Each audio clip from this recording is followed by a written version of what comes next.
എല്ലാ കൂട്ടുകാർക്കും പുതിയൊരു വീഡിയോയിലേക്ക് സ്വാഗതം. നമ്മൾ ഇന്ന് തയ്യാറാക്കാൻ പോകുന്നത് കൂന്തൽ കറിയാണ്. കുക്കറിലാണ് തയ്യാറാക്കി എടുക്കാൻ പോകുന്നത്. നല്ല ടേസ്റ്റോട് കൂടി വളരെ പെട്ടെന്ന് നമുക്ക് കുക്കറിൽ കൂന്തൽ കറി ഉണ്ടാക്കിയെടുക്കാം. അപ്പോൾ അതെങ്ങനെ റെഡിയാക്കാൻ നോക്കാം. അതിനായിട്ട് ഞാനിവിടെ 500 ഗ്രാം അളവിലാണ് കൂന്തൽ അഥവാ കണവ എടുത്തിട്ടുള്ളത്. ഇത് റെഡിയാക്കാൻ വേണ്ടി ഒരു കുക്കർ എടുക്കാം. ഈ കുക്കറിലേക്ക് മീഡിയം സൈസുള്ള 2 സവാളയാണ് ഇട്ടെടുക്കുന്നത്. ചെറുതാക്കി ഇതേപോലെ മുറിച്ചെടുത്തിട്ട് ഇട്ടെടുക്കാം.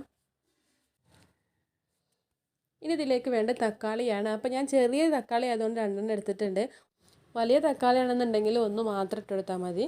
ശേഷം ഇതിലേക്ക് 3 പച്ചമുളകും കൂടി കീറിയിട്ടെടുക്കുന്നുണ്ട്. ശേഷം 2 ടീസ്പൂൺ അളവിൽ ഇഞ്ചിയും വെളുത്തുള്ളിയും കൂടി ചതച്ചെടുത്തിട്ട് അതും കൂടി ചേർത്ത് കൊടുക്കാം. ഇനി നമ്മൾ കട്ട് ചെയ്ത് വെച്ചിട്ടുള്ള കൂന്തൽ ഇതിലേക്ക് ഇട്ടെടുത്തിട്ടുണ്ട്.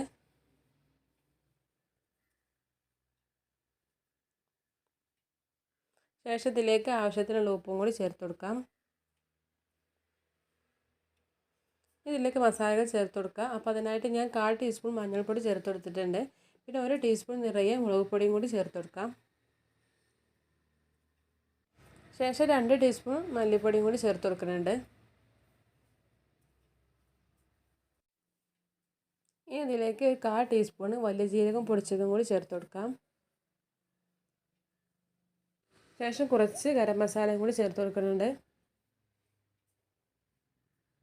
1 ടീസ്പൂൺ അളവിൽ കുരുമുളക് പൊടിയും കൂടി ചേർത്ത് കൊടുക്കാം.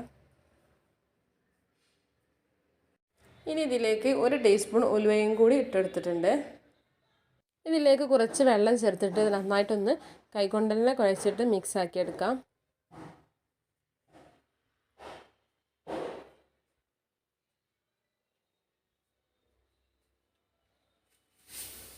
അപ്പോൾ അത് കൈകൊണ്ട് നന്നാക്കി മിക്സാക്കി എടുത്തിട്ടുണ്ട്. ഇനി കുക്കർ ഒന്ന് അടച്ച് വെച്ചിട്ട് നമുക്ക് ഹൈ ഫ്ലെയിമിൽ വെച്ചിട്ട് 2 വിസിലും ലോ ഫ്ലെയിമിൽ വെച്ചിട്ട് 1 വിസിലും അടുപ്പിച്ചെടുക്കണം.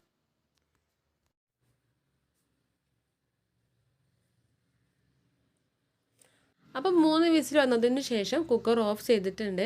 ഓഫ് ചെയ്ത് ആവി പോയതിന് ശേഷമാണ് ഞാൻ കുക്കർ തുറന്നിട്ടുള്ളത്. അപ്പോൾ നമ്മുടെ കൂന്തൽ കറിയൊക്കെ നല്ലോണം വെന്തിട്ടിട്ടുണ്ട്. ഇതൊന്ന് വറവിട്ടെടുക്കണം. അതിനായിട്ട് ഞാനിവിടെ ഒരു ചട്ടി അടുപ്പത്ത് വെച്ചിട്ടുണ്ട്. ഈ ചട്ടിയിലേക്ക് 2 ടീസ്പൂൺ വെളിച്ചെണ്ണയാണ് ഒഴിച്ചു കൊടുക്കുന്നത്. ഇതിലേക്ക് ഒരു 4-5 ചീരുള്ളി ചെറുതാക്കി അരിഞ്ഞിട്ട് ഇട്ടെടുത്തിട്ടുണ്ട്.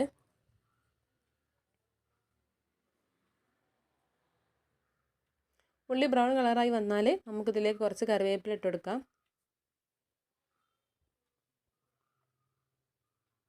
ശേഷം നമ്മൾ വേവിച്ച് വെച്ചിട്ടുള്ള കൂന്തൽ ഇതിലേക്ക് ഇട്ടെടുക്കാം.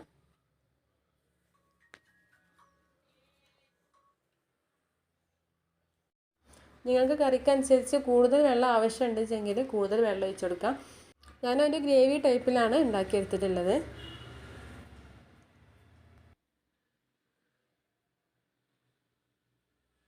ഇനി ഫ്ലെയിം ഓഫ് ചെയ്യാം. അപ്പോൾ നമ്മുടെ അടിപൊളി കൂന്തൽ കറി ഇവിടെ റെഡി ആയിട്ടുണ്ട്. അപ്പോൾ നിങ്ങൾ എല്ലാവരും ഇങ്ങനെ ട്രൈ ചെയ്ത് നോക്കുക. വളരെ ടേസ്റ്റിയാണ് കഴിക്കാനായിട്ട്. അപ്പോൾ വീഡിയോ ഇഷ്ടപ്പെട്ടാൽ ലൈക്ക് ചെയ്യുക, ഷെയർ ചെയ്യുക, സബ്സ്ക്രൈബ് ചെയ്യുക. അടുത്ത വീഡിയോയുമായി വീണ്ടും കാണാം. താങ്ക്